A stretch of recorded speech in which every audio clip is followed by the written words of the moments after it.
Hello, everybody, and welcome to this week's episode of House of League. I'm James Smales. Joining me this week is just the one guest, but we only need one when it's our Rugby League editor, Matt Shaw. That's awfully kind of you. I know. Flying solo. Josh got, I think, a little offended last week with all the Carly Minogue, Jason Donovan chat.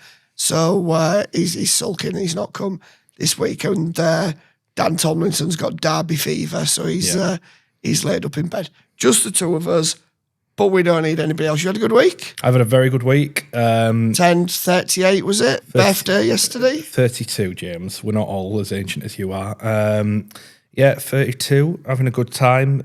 It's such an uninspiring age, isn't it? But I tell you what I would like for my birthday hasn't come true, sadly. For this Salford saga to end. I am sick to death of this story. It is dominating the season. Great segue. Let's get straight into Salford then to start off with. It's not a story that anybody's enjoying, and why would you when we've got people's livelihoods and the future of the club at stake? But unfortunately, it's a situation that we have to keep addressing. Last week, 2 players refusing to play. We had concerns regarding whether the game was even going to go ahead. How many times have we said that this season? It went ahead. It was another non-entity on the BBC, and another really bad look for the sport as well. Seem to keep picking these Salford games for BBC TV, and I keep seeing it and thinking, no, put somebody else on. Although the whole car game at the same time was a blowout as well. But talk to us about where we're at as far as you know at the minute with Salford. Well, as we all know, the players weren't paid on time again this month, due to be paid last Thursday of the month. Didn't happen. It did come on the Friday. Then got to a point where they had the game with Wigan. 2 players, which has now come to light, Callum Watkins and Chris Atkin, refused to play. Didn't play. Salford had to scramble around and make changes to the squad. We had Chris Hill playing with a calf injury, Justin Sangre a foot injury. Joe Shorrocks has basically ruined his thumb. All played. Terrible look for welfare. And now it's rumbled onto this week. There was a big owners meeting yesterday. One of the investment group, I believe it was Curtis, turned up and was asked some questions. I do think that's provided some clarity to people. Not completely, but there's a bit more of an understanding of the situation now across Super League. But it's still unclear when this ends. And that's the worry. It ultimately, look, this is no secret now. It revolves around the stadium, the purchase of the stadium. Yeah. The hope is that that's concluded by the end of May. The hope is that the heads of terms, which would be a significant stride forward according to the investment group, is the end of April. So that means we've got another month of this. But the problem is with stadium deals, as we've seen across sport, this isn't a rugby league specific thing, it is hope, because these things are very complex and can take time. And you're dealing with outside influences and other people like the local council and things like that might want to work at a different pace and have different questions. Exactly. It gets complicated. And the problem is, and that is the problem. The major thing off the back of that is if this isn't resolved by the end of May, I think Salford's existence then takes a turn. That's what the investment group said. They would be essentially out of money if things weren't resolved by then. Before then, for that big, because they don't want to open up that big sum of money until they've got further assurances to get in the stadium. It's very clear that their priority is the stadium and not the club. Now, listen, if that's how it is, that's how it is. It does further down the line bring into question, well, what does the future hold for Salford Red Devils as a long term? What are the plans for the club? But at the minute, we're all just bothered about the short term, aren't we? And we're back to will they, won't they sell players? What I did find interesting, Smales, is that Callum Watkins and Chris Atkin trained on Monday. Yes. Which surprised me given they hadn't played. I believe, by the way, the players completely understood why they didn't play. I don't think there's been any animosity among the playing group for that. But obviously Leeds came in. Well, I say Leeds came in for Callum Watkins. That's not particularly true. Salford went to Leeds about doing a deal for Callum Watkins and then turned the deal down. And now he's back in training and who knows where Callum Watkins and where his position is right now. Does that show a little bit of the shifting ground on this, that Salford maybe approached Leeds, but literally within hours, within the space of a day, the landscape's changed again and Salford think, well, actually, hang on, we might be in a better situation. Maybe we don't need to sell Callum Watkins. So then when Leeds come back and say, yep, we can get a deal done, Salford, then we're like, actually, we've changed our mind in literally 24 hours. Well, you can understand Salford's position that they don't want to rip apart their squad when they are confident that in a month's time, they're going to be in a much better position and they can move forward. They're not going to want to decimate the squad, get rid of every player and essentially have no squad. So you can understand Salford's position on it, but you can imagine that it's rubbing the clubs up the wrong way, because this isn't the first time this has happened where they've approached a club about doing a deal. This is before this ownership group. This happened under the old regime when it happened with Tyler Dupree and a couple of other instances. So yeah, now I think they looked at getting rid of Callum Watkins, if I'm honest, because if he was moved on, he would then not be under the sustainability cap. They could then bring other players into the squad, because let's not forget they've got 3 players at the minute who they cannot play. Nene McDonald, there's Ben Helliwell and Sam Davis. They can't play even though they're fit because they're not under the sustainability cap. Now listen, that's a nonsense to me. This sustainability cap is not fit for purpose whatsoever. No. They're still having to pay the players. So the whole point of the sustainability cap was to make Salford have to bring the costs down. Yes. Well, they have brought the costs down in fairness, but they're still paying but those they're still players, having to even though pay. they're not playing. It's a completely pointless exercise now. It doesn't completely make sense. pointless. It should have been worthwhile at the start when they first imposed it in December, but they instructed Salford to get rid of players, but didn't force them to. Yeah. And that's what the RFL should have done, and that's where the RFL made mistakes. And yeah, I'm going to say this is why we've talked throughout since the start of the season about the RFL's culpability in all this and the responsibility that they have to take in. There's not been that strong enough leadership from the top to govern on behalf of the competition and the other clubs as well. You've got a governing body that hasn't governed, and you've got a club that, under the old regime, let's be honest, lived in fantasy land in terms of the club's finances. Essentially looking like they're playing Football Manager with the finances of the club. And now an ownership group that's fundamentally priorities are elsewhere when it comes to the club. That's where we're at. Yeah. It's a perfect storm or an awful storm to put together, and you get this situation. But you've got a strange situation where at one point last week, Salford put a press release out calling out themselves, I know, in it's effect, incredible. saying, it was a press release without a name on it, but on behalf of Salford Red Devils, having a go at the owners for not paying. Incredible. I've just never seen anything like that before. No. And you know what I would say, credit to whoever did it, because they weren't being transparent. This ownership group haven't been transparent, which is why I think them having a presence at the owners meeting on Monday was a good step forward. Yes. But on the Thursday when the players didn't get paid, they got no explanation why they hadn't been paid on the day. They were told that the ownership group wanted a call with them on Thursday. I think it was around 11 a.m. in the morning. That was it. No further communication. The call never happened. We've said it. How many times we've said it? And this is why it's so boring. The communication has been awful.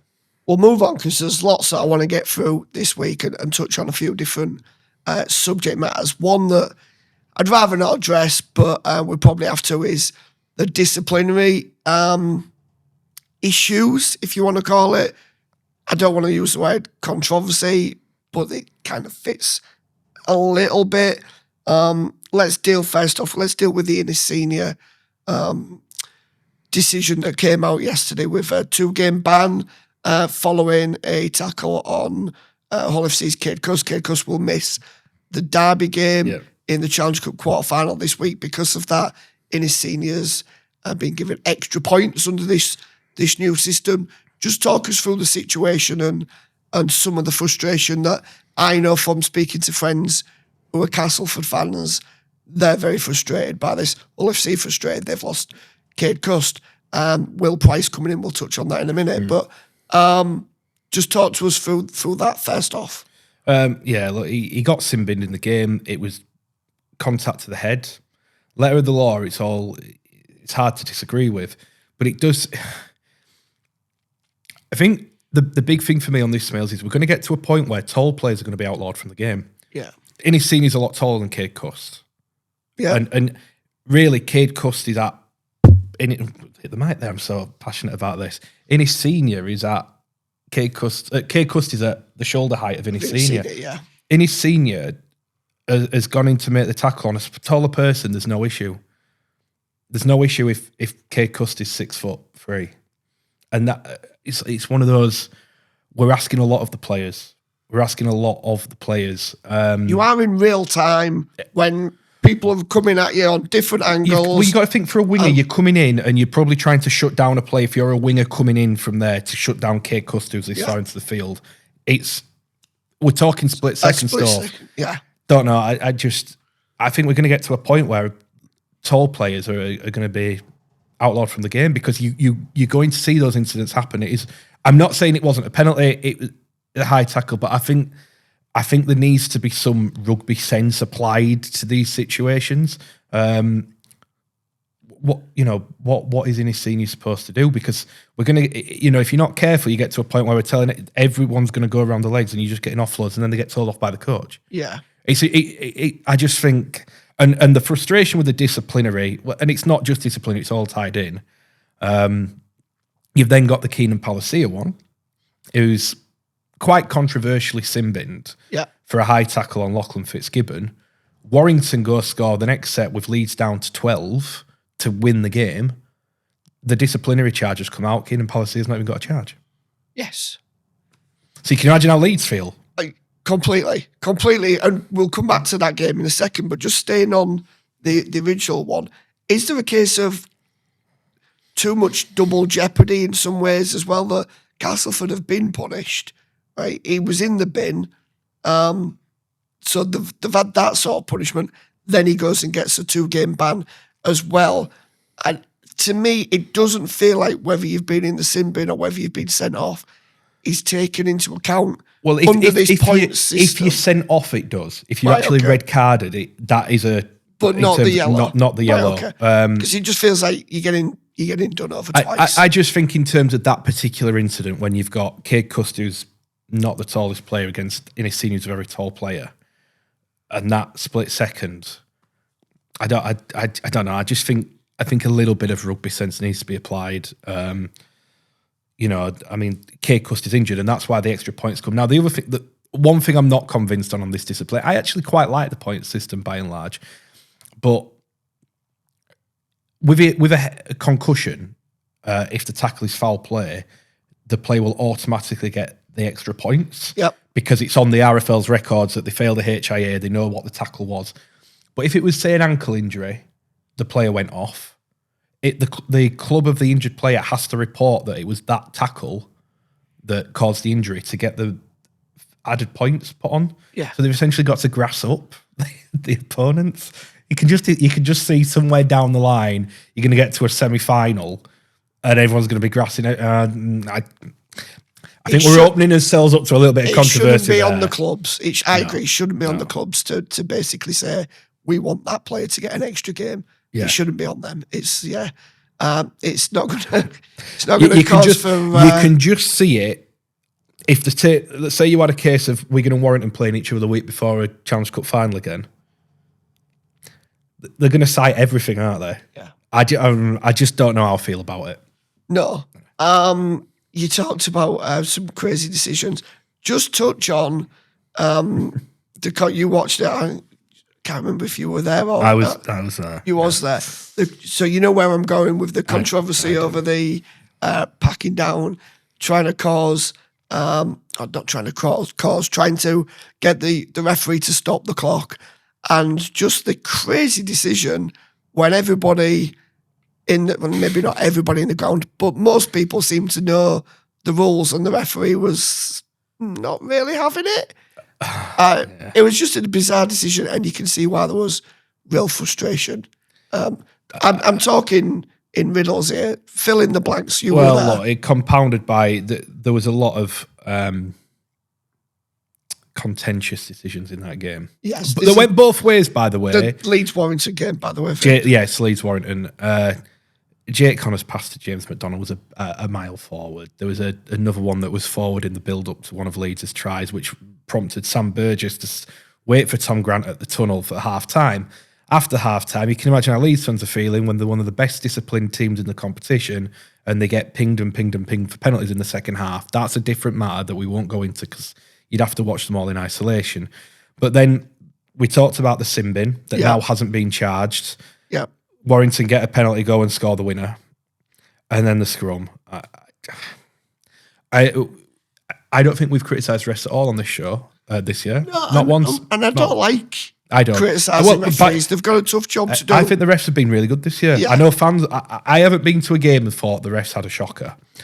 Not once. I normally don't notice them. That's coming from a neutral standpoint. However, that the scrum ones, it's not even contentious. It's just wrong. Yes. And listen, is it a big thing because Leeds still have to go and score from halfway with one player, but it's not really the point. The point is Leeds packed down with 5 people. Yeah. That should have stopped the clock. Yes. And you can't say, well, you need 6 because you've got a man in the bin. It's 5. Yeah. That's it. Whether they score or not. I think my main criticism there, it was Tom Grant who was the referee, was if you watch, Jake Connor goes over and says, what you doing, there's 5 men, the hoot has gone. Just apply some common sense. Yeah. Tom Grant just walks off the field. I just think the referee at that point should own up. I've made a mistake. Right, I need to send it back. That would be better than doing what he did. Yeah. And just walking off the field and saying game's over. Because, then at least you've rectified the mistake. Yes, you'll get some comments, but you'd rather that. And then, if Leeds don't score, and everyone forgets about it anyway, don't they? Yeah. But doing it, just walking off the field, not good luck. Let's move on quickly. Huddersfield Giants look like they're closing in on a move to the Shay.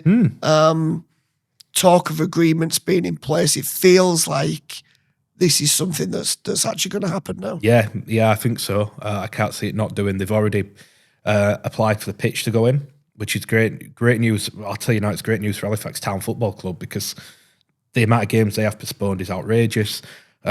Look, I think it's good news for the Giants. I think it's good news for everyone involved, if I'm completely honest with you. I know there's a lot of angst in Halifax, particularly from the football supporters who don't like it.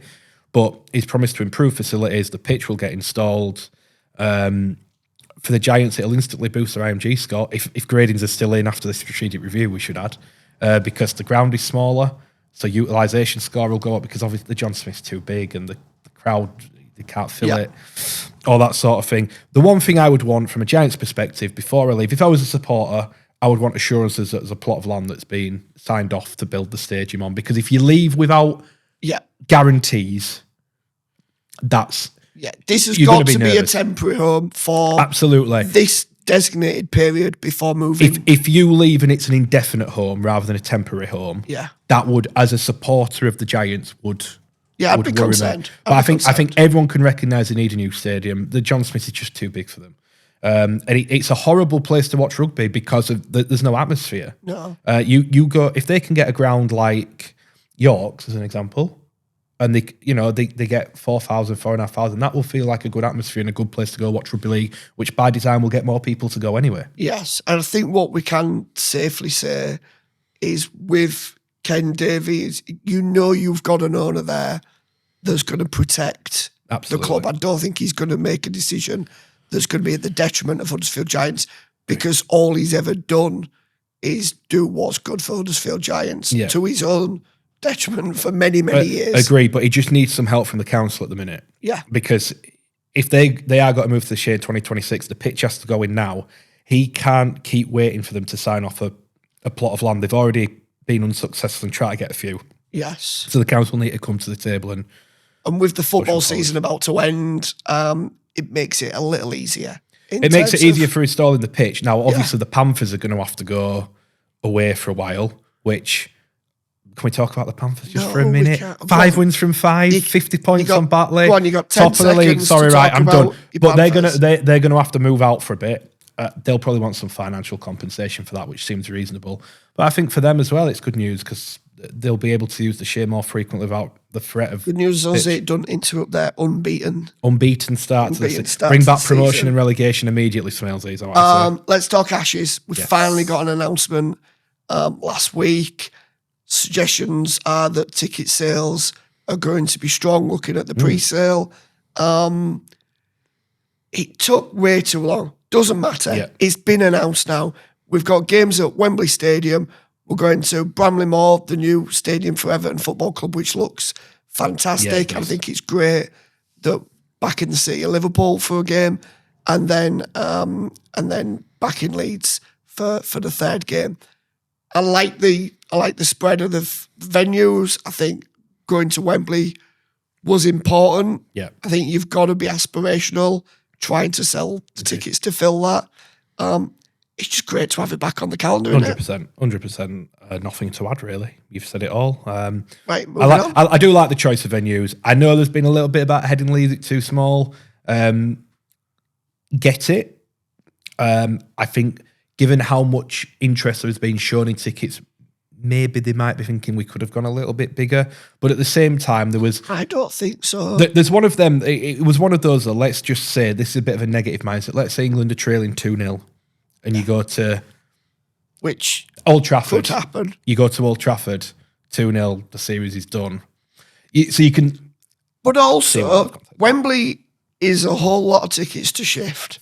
Bramley Moor is a whole lot of tickets to shift. And you're asking people to travel, particularly to Wembley, for the majority of your fan base. I think to stick another really big stadium in there, I think that probably would have been too much. And then you end up with the possibility of a third test playing, in a half-empty stadium. That doesn't look good, especially if it's a decider. So, let's see where we're at. We trailed it earlier when we were talking about Cade Cust. Hull FC getting that Will Price deal done. They were going to get him anyway for 2026 and beyond. They've managed to get an agreement in place to get him in straight away. Really, really good addition to Hull FC. I imagine gives them another boost on, not that they need it, but it's another lift, especially with Cust being out as well. They let Jordan Abdul go rather than lost at the start of the season. They didn't rush. They've bided the time. Just feels like a win-win this for everyone. They've got a good young halfback with potential, which for what, we've spoke about the age profile of the whole squad a lot. They probably needed to sign a few younger players to look 3, 4, 5 years down the line in this recruitment cycle. Will Price obviously does that. Length of the deal as well. It's a 3.5-year deal. He's got a bit to prove. It hasn't quite worked in the NRL. He made 5 appearances. Even at the end of his time at the Giants, he was in and out of the team a little bit. So there's a bit to prove there. Let's be right about that. But the potential's there to see. He seems to fit what they need in terms of a little bit more pace in that back line. Yes. Look, I'm fascinated to see how that one goes. But it's one of many transfers stories that are developing at the minute that we're going to try and rattle off in the last 90 seconds of this show. Well, again, brilliant segue. This is where I was going to go to next. There is a lot of transfer talk. You're our transfer specialist. Go on, I'll give you that title. I would have been offended not to give us the latest of where we're at with a lot of deals as we enter April now. There's a lot of moving parts. There is a lot moving on at the minute. Immediately and for 2026, I think Castleford will make a move this week. From what I'm hearing, potentially from overseas, could be a bit of movement there in one, maybe even more than one of their overseas players going out. Catalan's Chance Nickel Clockstad, as reported by our friend Aaron Bauer at Love Rugby League. Catalans are interested. Whether he comes or not will remain to be seen. Huddersfield not so much at the minute. Hull FC have got a lot done. Hull KR, they're a bit, Willie Peters has said to another mate of ours, Will Jackson, at Super Rugby League, don't expect Tyrone Main to say, so we know there's going to be some movement there. Leeds want Watkins. Just quickly on that, are you surprised with the Tyrone May one or not? I think Hull KR wanted him to stay, but he's kind of suggested I think there's been an understanding, that he'll be leaving. So I don't think it's a surprise. Tom Amone, watch out for that. Yes. There's going to be a heap of clubs after him. Salford, who knows? There's a lot going on. there's a lot going on at the minute, and Saints are going to be big movers in this transfer market in the next couple of weeks, I think, as well. Yeah, I think hopefully the plans are we're going to do a little bit of a transfer special in the coming weeks, and we'll keep you abreast of all the deals as we always do on our All Out Rugby League site. Follow us on there, get us on the newsletter, the WhatsApp, everywhere we are. We're not hard to find, put it that way. Thanks for being with us. That's all from me. I'll see you all soon. And enjoy your rugby league. Take care. Bye-bye.